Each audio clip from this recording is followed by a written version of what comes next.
ఎదిగినోళ్ళ కోసమే నేను చేయాల్సిన అవసరం ఇంకేం లేదు. అందువల్ల నేను భవిష్యత్తులో చేసేది ఏంటంటే ముందు ఇవి ఇంప్లిమెంటేషన్ వైపు తీసుకెళ్ళాలి. ఏది ఎస్సీ వర్గీకరణ తెలంగాణలో ఇంప్లిమెంటేషన్ వైపు నడిపించాలి, ఆంధ్రప్రదేశ్లో నడిపించాలి, అదే సమయంలో కర్ణాటక నడిపించాలి, తమిళనాడులో నడిపించాలి. సౌత్లో ఉన్న 4 రాష్ట్రాలు ఆమోదించినాయి. ఇప్పుడు స్టాలిన్ స్వాగతించిండు సుప్రీంకోర్టు జడ్జిమెంట్, తమిళనాడు ముఖ్యమంత్రి సోదరులు సిద్ధరామయ్య గారు స్వాగతించిండ్రు, అదే సమయంలో రేవంత్ రెడ్డి గారు స్వాగతించిండ్రు, చంద్రబాబు నాయుడు గారు ఆయన చేసినోడే కాబట్టి ఆయన అమలు చేస్తారు. ఇంప్లిమెంటేషన్ జరిగిన వెంటనే కొంత ఎక్కడెక్కడనైతే వర్గీకరణ చేసుకోవడానికి అవకాశం ఉన్నదో కొన్ని రాష్ట్రాలు, పంజాబ్లో అమలు జరుగుతుంది. హర్యానా వాళ్ళు జడ్జిమెంట్ను స్వాగతించారు, బీహార్లో ముఖ్యమంత్రి నితీష్ గారు కూడా స్వాగతించాడు. ఇట్లా కొన్ని డిమాండ్లు ఉన్న రాష్ట్రాలు ఉన్నాయి. అక్కడికి కూడా వెళ్ళి కొంత వాటిని కూడా అమలు చేయించే ప్రయత్నం చేయాలి. ఎందుకంటే అన్యాయానికి గురైన వర్గాల కోసం కదా వర్గీకరణ జరగాల్సింది, అక్కడికి పోవాలి. నెక్స్ట్ చేయాల్సింది ఏంటంటే ఖచ్చితంగా ఈ దళిత గిరిజన వర్గాల్లో నిరుపేద కుటుంబాలకు సంబంధించిన వాళ్ళ ప్రయోజనాలను ఎట్లా కాపాడాలి అంటే ఇంకా ఆల్మోస్ట్ ఆల్ అది బీసీ కమిషన్ ఉన్నప్పుడు క్రీమీ లేయర్ ఎట్లాంటి కాన్సెప్ట్ వచ్చిందో ఇప్పుడు ఎస్సీ వర్గీకరణ కూడా క్రీమీ లేయర్ కాన్సెప్ట్ రావాలనేదే మీ స్టాండ్. అయితే నేను ఇప్పుడు పార్లమెంటులో లేదా మొన్న ఒక 100 మంది ఎంపీలు ప్రధానమంత్రి గారిని కలిశారు. వాళ్ళ నేపథ్యం నుంచి చూస్తే ఇప్పటి వరకు జడ్జిమెంట్ వచ్చినాక వాళ్ళ నేపథ్యం చూస్తే ఇప్పటి వరకు ఏ రాష్ట్రం నుంచి ఏ కులాలు రాజకీయంగా పట్టు సంపాదించినాయో, ఏ రాష్ట్రం నుంచి ఏ కులాల నుంచి ఎదిగినరో వాళ్ళ ప్రతినిధులే అక్కడ ఉన్నారు. అంటే రిజర్వేషన్ల ఫలాలు ఎక్కువ లబ్ధి పొందిన కులాల నుంచి కుటుంబంలో వచ్చిన వాళ్ళు అందువల్ల ఎక్కువ లబ్ధి పొందిన కులాల నుండి వచ్చిన వాళ్ళు కాబట్టి వర్గీకరణ వ్యతిరేకిస్తుంటారు. కులాల పరంగా చూస్తే 50-60 సంవత్సరాలుగా ఆర్థిక లబ్ధి పొందిన వాళ్ళే కాబట్టి క్రీమీ లేయర్ని వ్యతిరేకిస్తారు. అంటే ఎదిగిన కులాలు ఎదిగిన కుటుంబాల్లో వచ్చిన వాళ్ళు అంటే ఒక రకంగా రాజకీయ వారసత్వం కాదు, రిజర్వేషన్ వారసత్వం కూడా ఆ కుటుంబానికే పరిమితమైంది అయింది అనడానికి సాక్ష్యం కాదా? అయిందని సాక్ష్యం కాదా? మళ్ళీ అనంతరాములు వారసులుగా మళ్ళీ బట్టి విక్రమార్క మళ్ళీ రవి వాళ్ళ వారసులు కాదా? వెంకటస్వామి వారసులుగా వివేకు లేదా వినోదు ఇప్పుడు వాళ్ళ కొడుకు వంశీ వారసులు కాదా? మా సోదరుడు అనబడుతున్న కడియం సేరికి సంబంధించిన వారసురాలు కావ్య కాదా? ఎవరైనా చూసుకుంటే మల్లికార్జున్ ఖర్గే రాజ్యసభలో ఉంటాడు, ఇప్పుడు జాతీయ పార్టీ కాంగ్రెస్ పార్టీ అధ్యక్షుడు ఉంటాడు, మొన్నటి వరకు కేంద్ర మంత్రిగా ఉంటాడు, ప్రతిపక్ష నాయకుడుగా ఉంటాడు, లోక్సభ ప్రతిపక్ష నాయకుడు ఉంటారు, రాజ్యసభ ప్రతిపక్ష నాయకుడు ఉంటాడు, వాళ్ళ కొడుకు మంత్రి అవుతాడు, వాళ్ళ అల్లుడు ఎంపీ అవుతాడు. వారసత్వం కాదా? రామ్విలాస్ పాస్వాన్ ఏ ప్రభుత్వం ఉంటే ఆ ప్రభుత్వంలో మంత్రిగా ఉంటాడు, ఇప్పుడు ఎన్డీఏలో ఈయన వాళ్ళ కొడుకు మంత్రిగా ఉంటాడు. వారసత్వం కాదా? వాళ్ళ తమ్ములు వారసులు కాదా?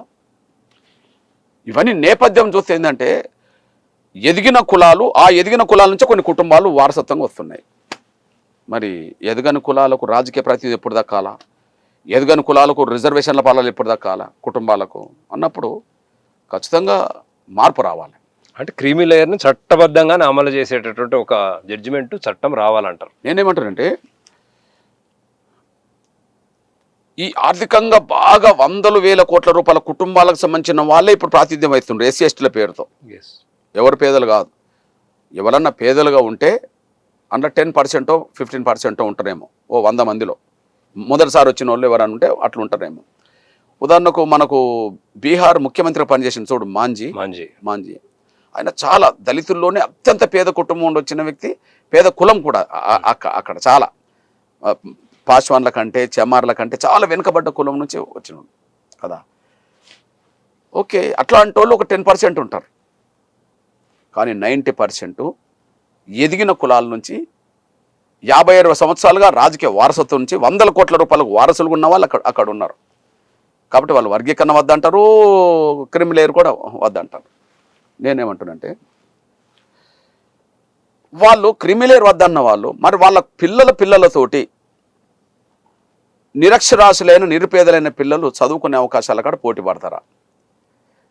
ఉద్యోగాలు సంపాదించుకునే కాడ పోటీ పడలేరు. కేవలం రాజకీయాల్లోనే కాదు, విద్య ఉద్యోగ అవకాశాలలో కూడా ఇంపార్టెంట్. నేను అదే అంటున్నాను. నేను ఇప్పుడు ఉదాహరణకు ఇప్పుడు చెప్పిన ఏ రాజకీయ నాయకుల పిల్లలు ఏ ప్రభుత్వ స్కూల్లో చదువుతుండ్రు, ఏ సంక్షేమ హాస్టల్లో ఉన్నారు? లేరు కదా. వాళ్ళ పిల్లలు అసలు ఈ ఇండియాలో కూడా చదువుతుండ్రా? ఎక్కడో అమెరికాలోనో ఇంకెక్కడో బ్రిటన్లోనో చదువుతున్నారు. ఎక్కడో చదివే పిల్లలకును ఇప్పటికీ సంక్షేమ హాస్టల్లో చదివే పిల్లలు లేదా తల్లిదండ్రులు కూలినాలు చేస్తే స్కూల్కి వెళ్ళే పిల్లల చదువులకు మధ్యలో తేడా లేదా? ఉంటుంది కదా. మరి ప్రతిభ అనేది నిరూపించుకోవాలనుకున్నప్పుడు ప్రతిభకు నిరూపించుకోవడానికి కావాల్సిన అవకాశాలన్నీ మీకే ఉన్నాయి కదా. నిరూపించుకోవడానికి కూడా అవకాశాలు లేని పరిస్థితులు వీళ్ళకు ఉన్నాయి కదా. మీరు మీ ఇద్దరి మధ్యలో పోటీ జరిగితే నేను ఇటువైపు ఉండాలా? అగ్రకులాలు దళితుల మధ్యలో పోటీ జరిగితే నేను దళితుల వైపు ఉంటా. వివక్షత ఎవరి మీద జరిగినా నేను ముందు వరుసలో నిలబడతా. కానీ విత్ ఇన్ ది దళితుల మధ్యలో ఆర్థికంగా ఎదిగిన కుటుంబాలు ఉన్నాయి, ఆర్థికంగా ఎదిగిన కుటుంబాలు ఉన్నాయి. ఒక ఊరు ఉన్నది, ఇప్పటికే ఒక ఊర్లో నుండి ఒక ఆయన ఒక డాక్టర్ అయిండు, వాళ్ళకి ఆదాయం ఉన్నట్టే కదా. వాళ్ళ పిల్లలు ఏ ప్రభుత్వ స్కూల్లో చదవరు కదా, మంచి మంచి రెసిడెన్షియల్లో చదువుతారు కదా, ప్రైవేట్ దాంట్లో. ఓకే, ఇది అంటున్నాను. మరి వాళ్ళ పిల్లలే మరి ఇవి అన్ని కొల్లగొడుతుంటే ఆ ఊర్లో ఉండబడే నిరక్షరాసులైన నిరుపేద కుటుంబాలకు సంబంధించిన వాళ్ళ పిల్లలకు ఎప్పుడు ఈ అవకాశాలు అంతాయి? వాళ్ళిద్దరి మధ్యలో పోటీ జరిగితే అగ్రకులాలు దళితుల మధ్యలో పోటీ జరిగింది కాబట్టి మనకు రిజర్వేషన్ వచ్చినాయి. మరి విత్ ఇన్ ది దళితుల్లోనే ఎదిగిన కుటుంబాలు ఉన్నాయి. మరి ఎదిగిన కుటుంబాల వైపు ఎవరు మాట్లాడాలా? క్రిమిలేయర్ వద్దంటారు, మీరు వద్దంటారు. అంటే మీ సేఫ్ చూసుకుంటారు. మరి కింది వారి సంగతి ఏంది అన్నప్పుడు నేను ఇంకో సూచన చేస్తున్నా. క్రిమిలేయర్ అన్నా స్వాగతించాలి, మీకు స్వాగతించే మనసు లేదు. కనీసం మన పేద బిడ్డల భవిష్యత్తు గురించి ఆలోచించండి అని అంటున్నా. ఎట్లా ఆలోచించాలి? ఉదాహరణకు కట్ ఆఫ్ మార్క్స్ ఉంటాయి. ఓసీ కట్ ఆఫ్ మార్క్స్ 80 ఉన్నాయి అనుకోండి. ఓవరాల్ గా కమ్యూనిటీని చూసి ఫిక్స్ చేస్తారు, ఇది బీసీ ఇది ఓసీ. ఇప్పుడు చూడండి, cut off marks 80 marks cut off marks OC, BC ఒక 70 అనుకో, ఎస్సీ ఎస్టీ 60 అనుకో, అంతే కదా. అంటే ఇట్లయితే కట్ ఆఫ్ మార్క్స్లో తేడా చూస్తున్నామో, ఎస్సీ రిజర్వేషన్ కాడ అమలు చేసే కాడ అప్పటికే లబ్ధి పొందిన ఆర్థికంగా ఎదిగిన కుటుంబాల నుంచి ఇప్పుడు తెల్ల రేషన్ కార్డు ఉన్నది, పింక్ కార్డు ఉన్నది అనుకో, మరి గ్రూప్ 1 ఆఫీసర్ల పిల్లల కుటుంబానికి పింక్ కార్డు అయితే ఉంటుంది కదా, తెల్ల రేషన్ కార్డు ఉండదు కదా. కాబట్టి పింక్ కార్డుకు సంబంధించిన కుటుంబాల పిల్లలకు 70 మార్కులు పెట్టి, ఒక పేద కుటుంబాలకు సంబంధించిన పిల్లలకు 60 మార్కులు పెట్టిండ్రు అనుకో, వీళ్ళు అర్హులు అని చెప్పడానికి సరిపోతుంది కదా. అందువల్ల క్రిమిలేయర్ అన్నా స్వాగతించండి, మీకు స్వాగతించే పెద్ద మనసు లేదు. ఎందుకంటే మీరు అక్కడి నుండి వచ్చిన వాళ్ళే కాబట్టి, మీరు ఎదిగిన వాళ్ళు కాబట్టి. కనీసం పేద వర్గాల బిడ్డల భవిష్యత్తు కోసం కనీసం ప్రాధాన్యత గురించి అని ఆలోచించండి. ఫస్ట్ ప్రయారిటీ వరకు ఇవ్వాలా? నిన్నటి వరకు రిజర్వేషన్ల ఫలాలు ఆందోళన అయిన వాళ్ళకి ఇవ్వాలి. మార్క్స్ కాడ తేడా వస్తుంది, మీ పిల్లలకు ఆ పిల్లలకు తేడా వస్తుంది. కానీ మీ పిల్లలకు 70% మార్కులు వేయండి, ఉండేటట్టుగా చూడండి. ప్రయారిటీలో వాళ్ళకు 60% మార్కులు ఉంటే సరిపోతుంది. వాళ్ళ బిడ్డలకు అవకాశం వస్తుంది. అది లేకపోతే ఎవరి కోసం ఇక ఈ రిజర్వేషన్లు? అందుకున్న కుటుంబాల పిల్లలకే రిజర్వేషన్లు. ఇంకా 50 ఏళ్ళు 60 ఏళ్ళు 70 ఏళ్ళు గడుస్తున్నాయి.